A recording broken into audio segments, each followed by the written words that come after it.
नमस्ते। मैं नीरज कसौधन, प्रशिक्षु 2017 बैच डाइट गोरखपुर। आप सभी के बीच में नई शिक्षा नीति 2019 पर अपने विचार व्यक्त करने के लिए आया हूँ। दोस्तों, 34 वर्षों के लंबे अंतराल के बाद हमारे देश को एक और शिक्षा नीति मिली है, जिसका तहे दिल से केंद्रीय कैबिनेट और शिक्षा नीति को बनाने वाले सभी विद्वानों का मैं अभिनंदन स्वागत करता हूं। यह शिक्षा नीति 1986 के राष्ट्रीय शिक्षा नीति तथा 1992 के संशोधन के उन लक्ष्यों को प्राप्त करने के आधार पर बनाया गया है। साथ ही पाठ्यक्रम में स्किल डेवलपमेंट की बात कही गई है, बोर्ड परीक्षा में लचीलापन लाने की बात कही गई है, स्नातकोत्तर पाठ्यक्रमों में वर्तमान पद्धति के बदलाव की बात कही गई है, रिसर्च को लेकर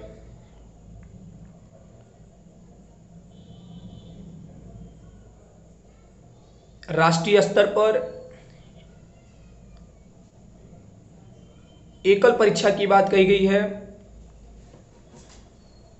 साथ ही प्रारंभिक स्तर पे बच्चों के लिए रटंत पद्धति से छुटकारा के साथ साथ व्यावसायिक कौशल के विकास की भी बात कही गई है। एक सामान्य सा परिचय दे दें कि इस शिक्षा नीति की संकल्पना 2015 में उस समय की एमएचआरडी मिनिस्टर श्रीमती स्मृति ईरानी के शासनकाल में रखी गई थी। के कस्तूरी रंगन की अध्यक्षता में 2019 में इसका ड्राफ्ट बनकर तैयार हो गया और 29 जुलाई 2020 को केंद्रीय कैबिनेट को इसको मंजूरी मिल गई है। वर्तमान शिक्षा नीति पिछली शिक्षा नीति के जो 10+2 स्ट्रक्चर था उसमें थोड़ा परिवर्तन किया है। इसे 5+3+3+4 के स्ट्रक्चर में बांट दिया है।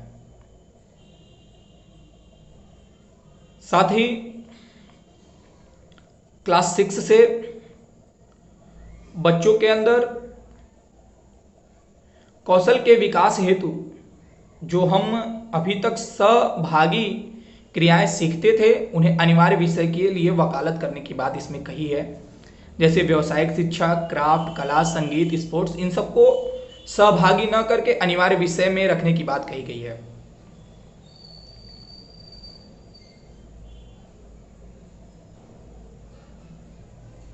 मिडिल क्लास की बात करें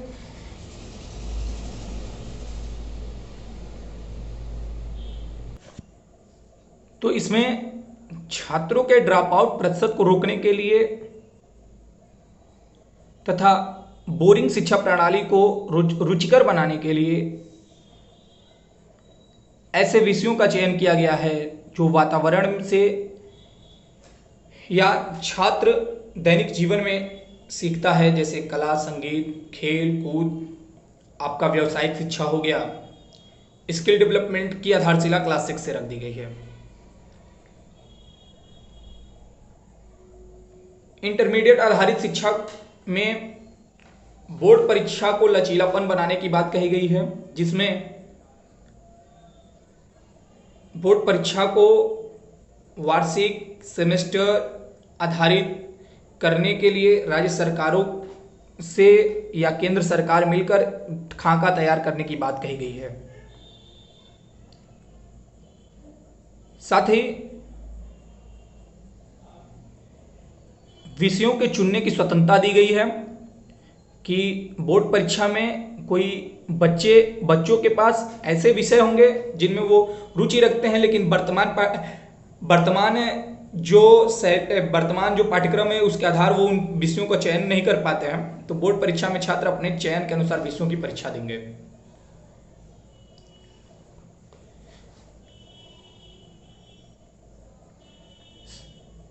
स्नातक स्तर पर पाठ्यक्रम में बदलाव किया गया है। स्नातक स्तर पर बदलाव इस आधार पर किया गया है कि 4 वर्षीय ऑनर्स डिग्री की बात कही गई है, 3 वर्षीय साधारण डिग्री की बात कही गई है, और 3 वर्षीय या 4 वर्षीय कार्यक्रम में अगर कोई बच्चा 1 वर्ष या 2 वर्ष का कार्यक्रम करता है और किसी कारणवश छोड़ देता है तो उसकी पढ़ाई को बेकार ना समझा जाए, इसके लिए डिप्लोमा और सर्टिफिकेट डिग्री की भी वकालत की गई है।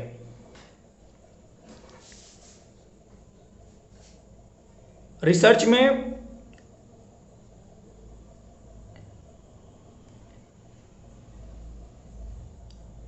नेशनल लेवल पर आधारित परीक्षा के आधार पर चयन की बात कही गई है। यूनिवर्सिटियों को मल्टी डायरेक्शनल होने की बात कही गई है कि कोई भी यूनिवर्सिटी में हर तरह के विषयों का पढ़ाने की वकालत की गई है, ऐसे लक्ष्यों को रखा गया है। दोस्तों आइए हम शुरू से समझते हैं कि ये 5+3+3 और 4 स्ट्रक्चर क्या है। 5+3+3+4 स्ट्रक्चर में जो 5 है इसको 2 भागों में बांटा गया है, जिसमें प्रारंभ के 3 साल प्री प्राइमरी या बाल वाटिका या आंगनवाड़ी के नाम से जाना जाएगा। उसके बाद कक्षा पहली और दूसरी को प्राथमिक के नाम से जाना जाएगा। प्रारंभ के 3 साल गतिविधि आधारित शिक्षा होंगे, जिसमें आंगनवाड़ी कार्यकर्तियों की बात कही गई है। ये परिवेश आधारित बच्चों को रहना, परिवेश से घुलना मिलना और ठोस वस्तुओं को समझ के साथ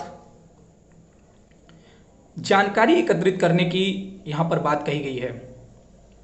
जैसे खेल खेल में सीखो। प्राइवेट स्कूलों में तो हमने पहले ही देख लिया है कि नर्सरी, LKG, UKG ये 3 चरण होते हैं। सरकारी स्कूलों के साथ साथ प्राइवेट स्कूलों में भी अब ये एक स्ट्रक्चर के माध्यम से चीज़ों को बनाया जा रहा है कि प्री प्राइमरी एजुकेशन होगा, जिसमें 3 साल बच्चा गतिविधि आधारित शिक्षक से केवल विद्यालय के परिवेश से या विद्यालयी परिवेश के अनुकूल बनाया जाएगा।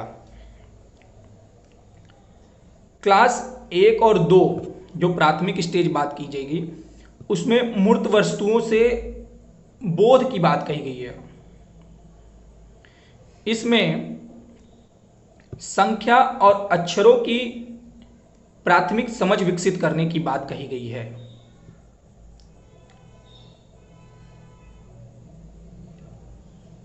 प्री प्राइमरी जो 3 वर्षीय है, इसमें यह माना गया है कि 3 वर्ष की उम्र से ही बच्चा सीखने योग्य हो जाता है और उसके अंदर परिवेश आधारित समझ विकसित होने लगती है। इसलिए विद्यालय में 3 साल के बच्चों के लिए आंगनवाड़ी की व्यवस्था की जाएगी।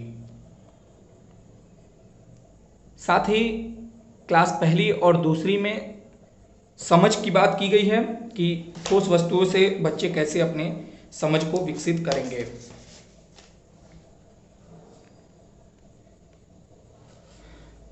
फिर क्लास 3 से 5, ये जो 5 हो गया +3, क्लास 3 से 5 जो 3 वर्ष का पाठ्यक्रम है, इसमें सामान्य शिक्षण स्तर की बात की गई है। सामान्य शिक्षण स्तर के साथ साथ संख्या और भाषा पर बच्चे की समझ कितनी है, इसके बारे में यह विकास करने के लिए यह स्टेज बनाया गया है, जिसे प्री प्रायोरिटी स्टेज कहा गया है। फिर 3 to 8 मिडिल क्लास की जो अवधारणा दी गई है, यहाँ पे अमूर्त चिंतन की बात की गई है कि छात्र अगर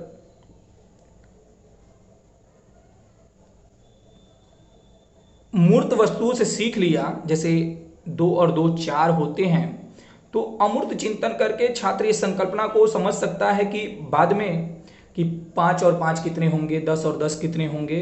इन चीज़ों को प्रैक्टिकली ना समझ के अमूर्त चिंतन के साथ बच्चा समझने की कोशिश करेगा। 6 से 8 तक के विषय में ये बात कही गई है। साथ ही व्यावसायिक कौशल की बात भी क्लास 6 से ही रख दी गई है। जो अभी तक हम सहभागी क्रियाएं करते थे, जैसे खेलकूद, नाट्य, शिक्षण, संगीत, क्राफ्ट या होम साइंस जैसे विषय होते थे, इनकी अनिवार्यता रखी गई है इस शिक्षा नीति में। ये काफ़ी अच्छी पहल है कि छात्रों के अंदर कौशल का विकास क्लास 6 से ही रखा जा रहा है। सेकेंडरी स्टेज जो 9 से 12 तक का 4 है, इसे 2 भागों में बांटा गया है। 9 और 10 हाई स्कूल, 11 और 12 इंटर स्तर। 9th और 10th जो हाई स्कूल की बात की गई है, इसमें बोर्ड परीक्षा के है, तो बोर्ड परीक्षा के हवा को कम करने के लिए ये बात कही गई है कि जो परीक्षाएं हों वो सेमेस्टर आधारित की जाए, या उनमें ऐसा लचीलापन लाया जाए कि छात्र अपने रुचि के अनुसार परीक्षा में अच्छे मार्क्स गेन कर सके। रटने की पद्धति से हटने की बात कही गई है इसमें।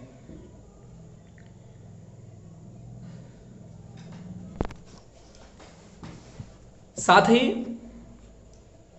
सतत मूल्यांकन की भी बात कही गई है इसमें, कि सतत मूल्यांकन के साथ बोर्ड परीक्षा कराई जाए, जिसमें बोर्ड परीक्षा एक हवा बनकर न रह जाए।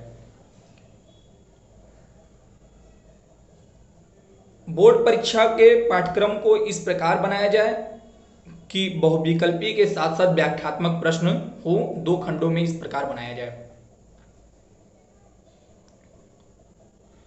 बोर्ड परीक्षा में अनिवार्यता विषयों की कम की जाए और छात्रों को अपने रुचि के अनुसार विषय चुनने का अवसर दिया जाए कि छात्र अपने रुचि के अनुसार विषय चुन ले। क्लास 10 से ही स्ट्रीम चेंज करने की बात आ जाती है, और 11 और 12 में आते आते छात्र अपने स्ट्रीम को चेंज कर सकता है। वो जिस तरफ जाना चाहता है उस तरफ अपनी दिशा मोड़ सकता है।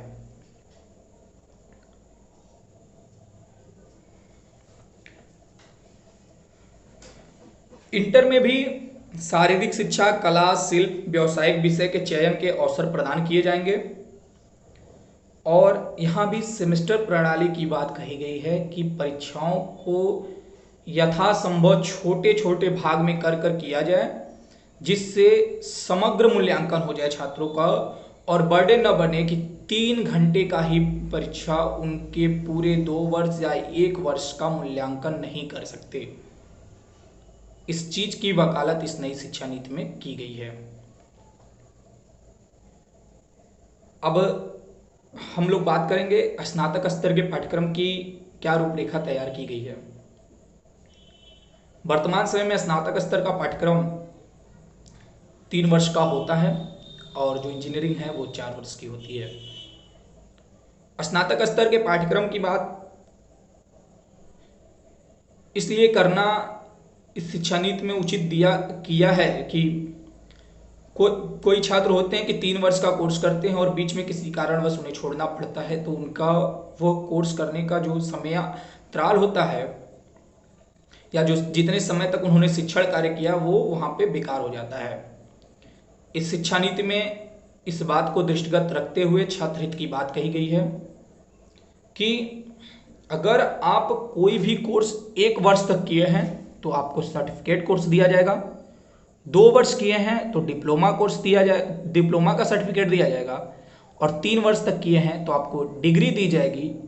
और यहाँ पर ऑनर्स की डिग्री की बात की गई है जो 4 वर्ष का होगा। 4 वर्षों में आपको स्किल डेवलपमेंट के साथ ऑनर्स की डिग्री दी जाएगी। ये बैचलर या स्नातक की डिग्री के विषय में यह योजना बनाई गई है।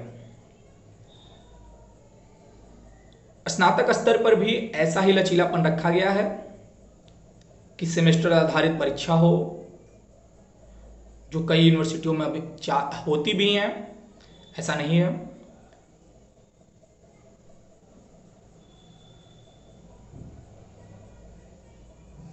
साथ ही यूनिवर्सिटियों को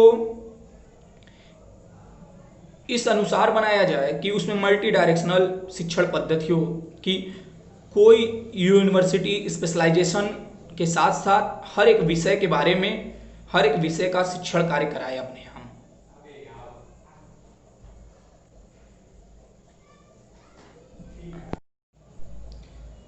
शिक्षकों के लिए जो स्तर है, इस पर कैसे चर्चा की जाए, यह भी ध्यान रखा गया है।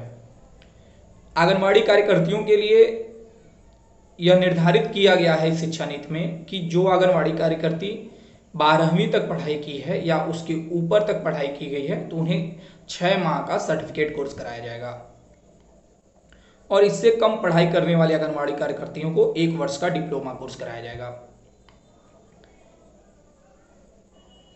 साथ ही 2025 तक ये लक्ष्य रखा गया है कि सर्वे के अनुसार सरकार ने ये आंकड़ा रखा है कि 5 करोड़ विद्यार्थी ऐसे होते हैं प्राथमिक स्तर को जिनको संख्या ज्ञान और अक्षर ज्ञान का बुनियादी समझ नहीं होता है, जो एक निम्न स्तर का जोड़ या घटाना तक नहीं कर पाते हैं।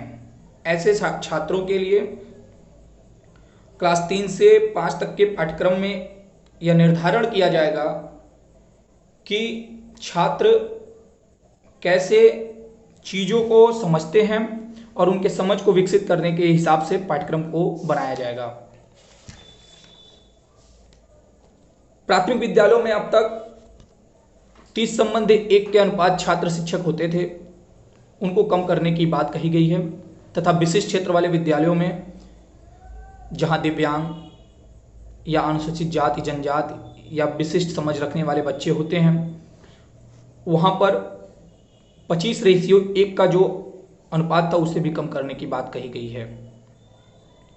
छात्रों का मूल्यांकन सतत रूप से करने की बात कही गई है, जिसमें छात्र एक स्वयं का मूल्यांकन करेगा, फिर उसके सहपाठी उसका मूल्यांकन करेंगे और अध्यापक भी उसका मूल्यांकन करेंगे। विद्यालय में ठहराव के लिए जो मिड डे मील योजना लाई गई थी उसमें थोड़ा परिवर्तन किया गया है। बच्चों को सुबह के समय ब्रेकफास्ट नाश्ता देने की भी बात कही गई है, जो बहुत ही अच्छी पहल है। एक तरीके से ही विद्यालयों में ठहराव और नामांकन सुनिश्चित किया जाएगा। इससे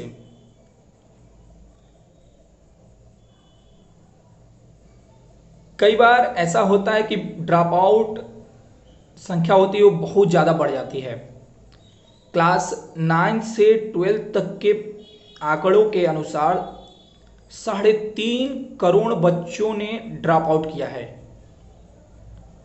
यह लक्ष्य रखा गया इस शिक्षा नीति में कि 2030 तक क्लास 12वीं तक 100% नामांकन सुनिश्चित किया जाएगा और 12वीं के ऊपर 50% तक नामांकन सुनिश्चित कर लिया जाएगा। जो पुरानी शिक्षा नीति में 6 वर्ष से 14 वर्ष तक के बच्चों की निःशुल्क शिक्षा की बात कही गई थी, इसमें यह लक्ष्य रखा गया है कि 3 से 18 वर्ष तक के बच्चों की निःशुल्क शिक्षा की व्यवस्था की जाएगी। याद रखिएगा कि यहाँ लक्ष्य रखा गया है 3 से 18 वर्ष तक के बच्चों की निःशुल्क शिक्षा की। वैसे अभी तक तो 8वीं तक निःशुल्क शिक्षा है, तो इस शिक्षा नीति में 8वीं तक तो चलेगा ही। ऐसा माना गया है कि 12वीं तक के बच्चों के लिए यह कार्य किया जाएगा, लेकिन अभी इसमें कंप्लीट यह बात कही नहीं गई है कि 12वीं तक के बच्चों को निःशुल्क शिक्षा दी जाएगी। दूसरी जो सबसे बड़ी बात है कि शिक्षण कार्य होगा तो उसके लिए शिक्षक जरूरी है, और शिक्षक की योग्यता क्या होगी। साथियों, सरकार ने शिक्षक की योग्यता का निर्धारण करने के लिए 4 वर्षीय बीएड पाठ्यक्रम का वकालत किया है, जिसमें इंटर के बाद से आप 4 वर्षीय बीएड पाठ्यक्रम करेंगे, जो स्नातक के साथ साथ बीएड की भी डिग्री देगा।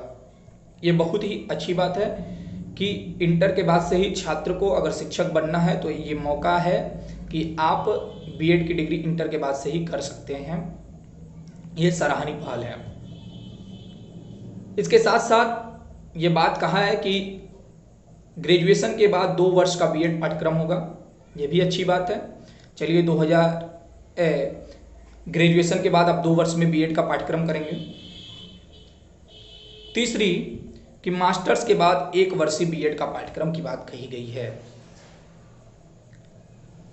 और इसके लिए यह निर्धारित किया गया है कि 2030 तक यह न्यूनतम योग्यता हो जाएगी प्राथमिक शिक्षक के लिए कि आप 4 वर्षीय बीएड डिग्री आपके पास हो। और ये जो 2 वर्षीय 1 वर्षीय चल रहा है, यह जो मेरा विचार है, जब अगर 2030 तक यह न्यूनतम योग्यता रखी जाएगी तो शायद ये 2 वर्षीय और 1 वर्षीय को कहीं ना कहीं अलग किया जा सकता है और ऐसा पाठ्यक्रम बनाया जा सकता है कि 4 वर्षीय डिग्री ही हो।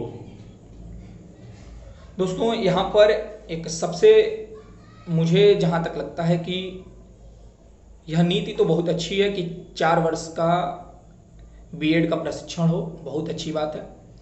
2 वर्ष का भी मैं इस समय जो शिक्षा का पाठ्यक्रम चल रहा है इसके साथ मैं सहमत हूँ, लेकिन 1 वर्ष से मैं सहमत नहीं हूँ, क्योंकि जब सरकार bridge course, over bridge course ये सब बंद करने की बात कह रही है और मास्टर्स किए हुए व्यक्ति से आप 1 वर्ष में एक उत्तम शिक्षक तैयार कर लेंगे, जी नहीं, मुझे यह नहीं लगता कि 1 वर्ष के प्रशिक्षण से एक उत्तम शिक्षण तैयार हो सकता है, उत्तम शिक्षक तैयार हो सकता है।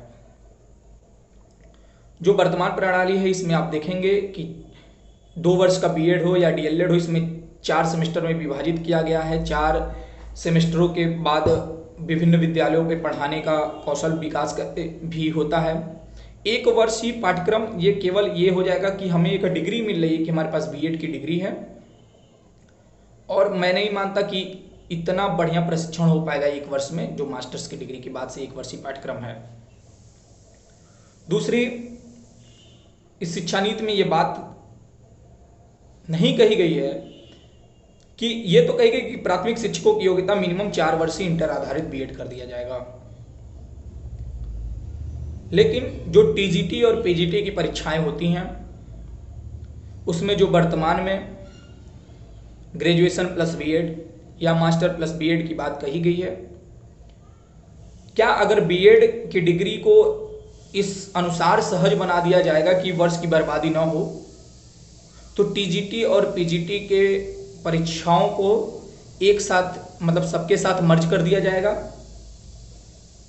या फिर इस अनुसार बीएड की डिग्री को लेकर एक प्रश्न चिन्ह खड़ा हो जाएगा कि डिग्री तो सबकी बराबर है, मैंने 4 वर्ष में पूरा किया, मैंने 2 वर्ष में, मैंने 1 वर्ष में पूरा किया, इन्हें इंटर में मान्यता दी जा रही है, हमें हाई स्कूल में मान्यता दी जा रही है, हमें प्राथमिक में मान्यता दी जा रही है।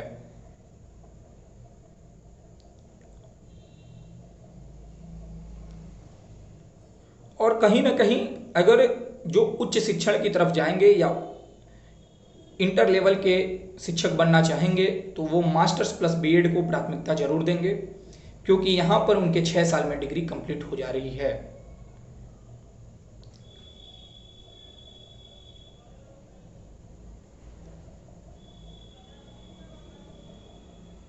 साथ ही मैं 1 वर्ष के बीएड से तनिक भी सहमत नहीं हूँ।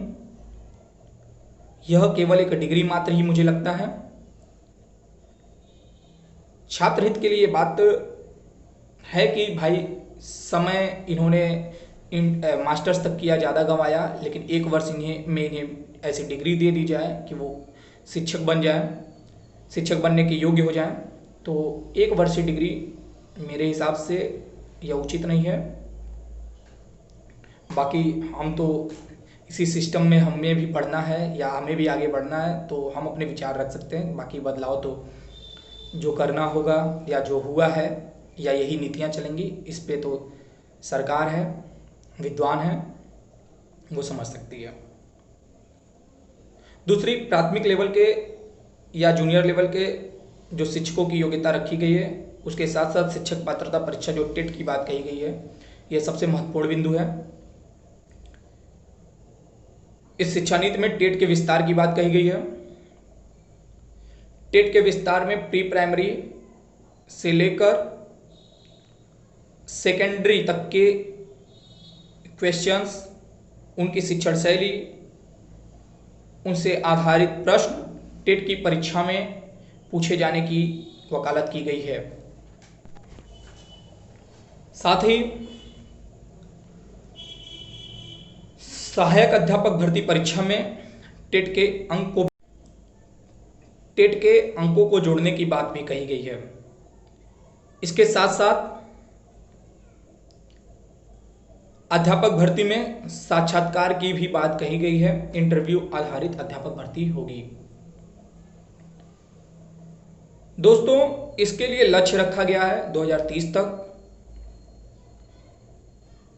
राज्य सरकार की भी इसमें विवेक अनुसार वो अपनी नीतियों का पालन अनुपालन करा सकता है। यह अच्छी बात है, तो इससे चिंता करने की बात नहीं है कि एक कुशल शिक्षक बनाने के लिए ऐसा इस शिक्षा नीति में ऐसे नियमों का प्रावधान किया गया है। लेकिन कहीं ना कहीं हमें यह समझना होगा कि नीतियां तो बन गई, लेकिन उनका अनुपालन कैसे होगा।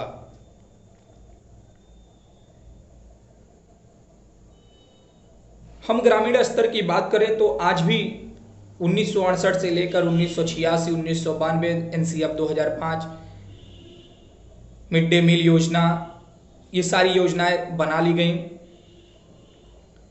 छात्रों के ठहराव की बात कर ली गई, लेकिन हमने ऐसा वातावरण नहीं बनाया।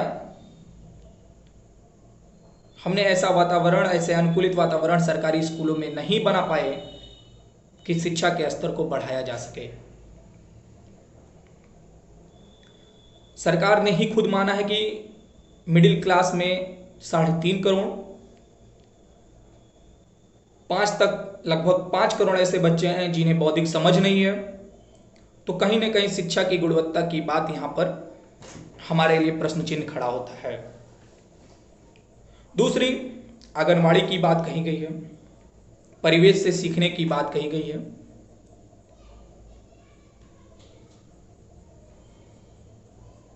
लेकिन यह बात नहीं किया गया है कि विद्यालयों का स्ट्रक्चर कैसा होगा। यह जरूर कह दिया गया है कि विद्यालय में संगीत, खेल कूद से संबंधित सामग्री आएंगी। सामग्री ही नहीं जरूरी है, जरूरी है कि उसका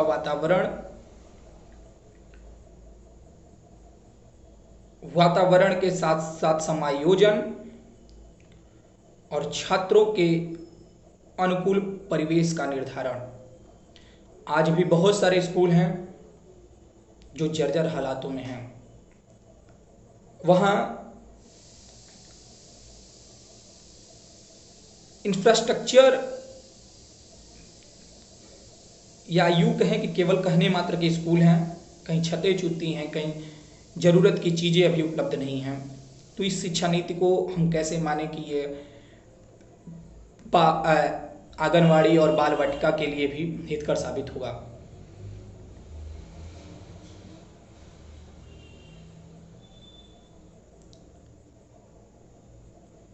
दूसरी बात,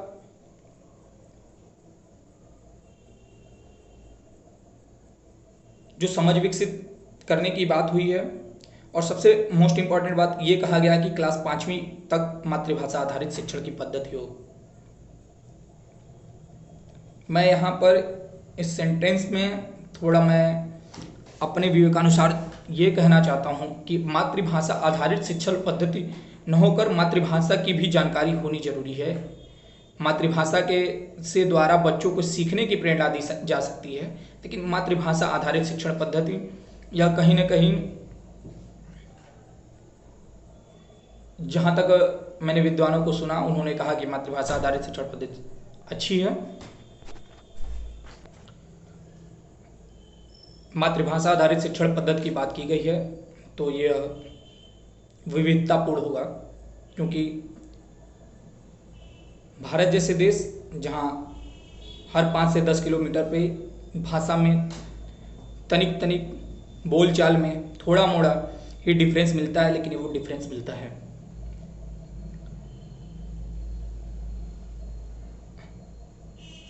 दूसरी कि लक्ष्यों का निर्धारण किया गया है कि इतने वर्षों तक हम लक्ष्य को प्राप्त करेंगे, लेकिन कैसे करेंगे इसका पूरा यहाँ गैप है।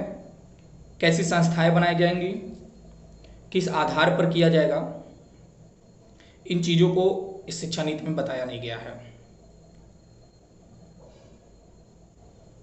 चौथी चीज़ मैं बीएड के आधार पर बता दूं कि बीएड जो 2 वर्षीय है इसको 2030 तक अभी चलेगा, इसमें संशय नहीं होना चाहिए।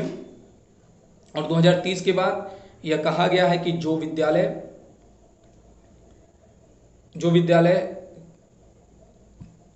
4 वर्षीय बीएड कार्यक्रम कराएंगे, महाविद्यालय या यूनिवर्सिटी, उन्हीं को ही 1 वर्षीय या 2 वर्षीय कराने की भी जिम्मा दी जाएगी।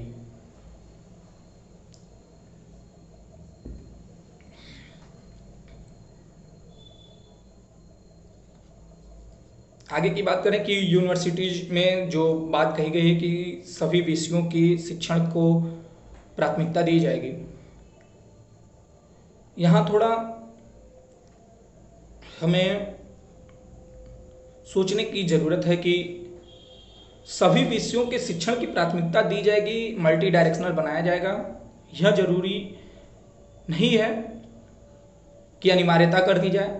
यह है कि उसमें यह लागू कर दिया जाए कि हाँ आप इस विषय को पढ़ाइए, लेकिन जो यूनिवर्सिटीज़ अपने क्षेत्र में विशेषज्ञता हासिल किए हैं उनकी बुनियादी ढांचे को ऐसे ही रहने दिया जाए, यह अच्छी पहल होगी। साथ ही प्राइवेट कॉलेजेस और कुछ ऐसी यूनिवर्सिटीज़ हैं जो अभी अपनी प्रसिद्धि नहीं पाई हैं, राज्य सरकार की हों चाहे केंद्र सरकार की हों, उनसे यह आशा किया जाए कि स्किल डेवलपमेंट और सभी विषयों को लेकर आप आईआईटीज, आईआईएम्स, एफटीटीआई जैसे यूनिवर्सिटीज या संस्था के तहत अपने आप को विकसित करें।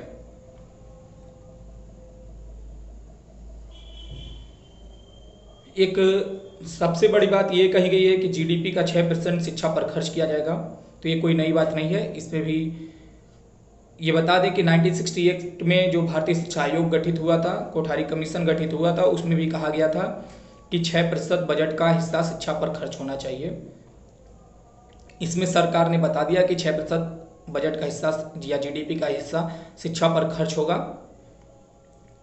लेकिन कैसे होगा इस चीज़ को नहीं बताया है। और आज तक 3% से ज़्यादा बजट का हिस्सा शिक्षा पर खर्च नहीं हुआ है और वर्तमान में सरकार ने 1% भी खर्च नहीं किया है। यह जानकारी आपको होनी चाहिए।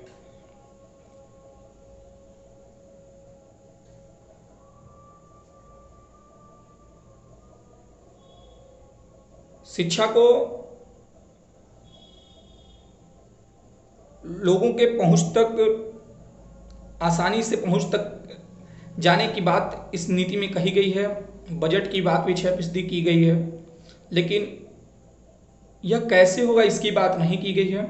और क्या 6% न लागू करने पर, 6% न देने पर कोई प्रावधान है, इसकी भी बात इसमें नहीं कही गई है। सरकार को इस पर विचार करना चाहिए कि हर वर्ष शिक्षा को जो मौलिक अधिकार है 6 से 14 वर्षों के लिए बच्चों के लिए निःशुल्क शिक्षा, उस पर कम से कम विशेष ध्यान देने की आवश्यकता है। और बजट को कैसे खर्च किया जाए, राज्य सरकारें या केंद्र सरकारें अपने बजट में उसका प्रावधान करें। जो आज तक परंपरा चली आई है कि 3% से ज़्यादा अभी तक खर्च नहीं हुआ, तो उसको बढ़ाने की बात हो, यह सबसे आवश्यक है।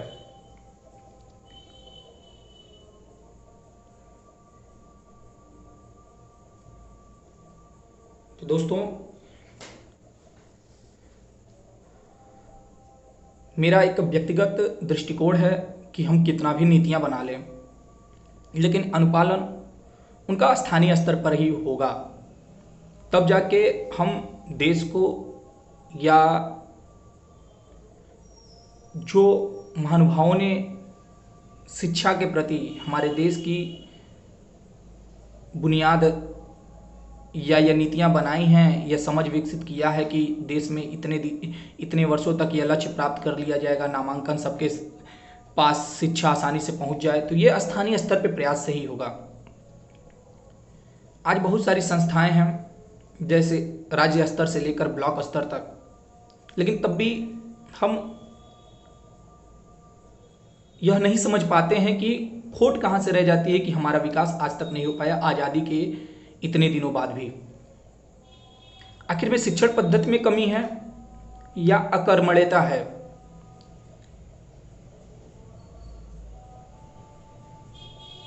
यह सबसे जरूरी है। अगर शिक्षा को सबके पास पहुंचाने की बात हो रही है तो हमें नए विद्यालयों के स्ट्रक्चर, वातावरण की संकल्पना रखनी होगी। आज प्राथमिक विद्यालयों का स्तर कुछ ऐसे राज्य हैं जहां पर सोचने पर मजबूर कर देता है कि आखिर में इतने सुविधाओं के बाद भी ये ऐसे कैसे रह गए। तो कहीं ना कहीं यहाँ पर अकर्मण्यता, शासन की अवहेलना, नियमों का पालन न करना भी बहुत बड़ी कमी रह गई है।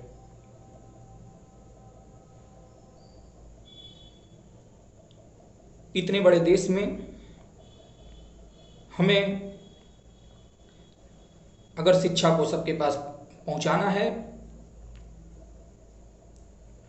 तो हमें स्वयं के अंदर से या एक जिम्मेदार व्यक्ति होने के नाते आम जनता में, चाहे या यूं कहें कि जिन लोगों को शिक्षा के महत्व नहीं है, उनको जागरूक करना होगा। तब जाके हमने जो विश्व गुरु बनने का सपना देखा है तो वो पूर्ण हो पाएगा, क्योंकि शिक्षा ही वो हथियार है जो प्रश्नों को जन्म देगी, जो हमारे विकास को या विकास के मार्ग को प्रशस्त करेगी। दोस्तों, नीतियां तो बन गई हैं, लागू भी होंगी, आज नहीं तो कल होंगी, इसमें संशोधन होगा या नहीं होगा, लेकिन हमें अपने स्तर से ईमानदार बनने की ज़रूरत है। अपने स्तर से ईमानदार बनिए। सामने वाला अगर व्यवधान उत्पन्न कर रहा है तो उसे भी समझाने का प्रयत्न कीजिए, क्योंकि शिक्षा मूलभूत आवश्यकता है एक राष्ट्र के निर्माण के लिए, एक देश के निर्माण के लिए। और अगर ऐसा करने में हम सक्षम होते हैं तो हमें नहीं लगता कि किसी भी नीति को या उसके निर्धारित लक्ष्यों को हम पाने में असमर्थ होंगे, जबकि आसानी से उन लक्ष्यों को प्राप्त कर लेंगे और लोगों तक उसकी पहुंच जाएगी और हम लोग जो विश्व गुरु का सपना भी देख रहे हैं वो भी पूरा होगा। शिक्षा के स्तर से या शिक्षा के माध्यम से हम लोग अपनी अमिट पहचान बनाएंगे, जो साक्षरता दर और शैक्षिक स्तर जो है उसमें बढ़ावा होगा और एक सशक्त राष्ट्र का निर्माण होगा।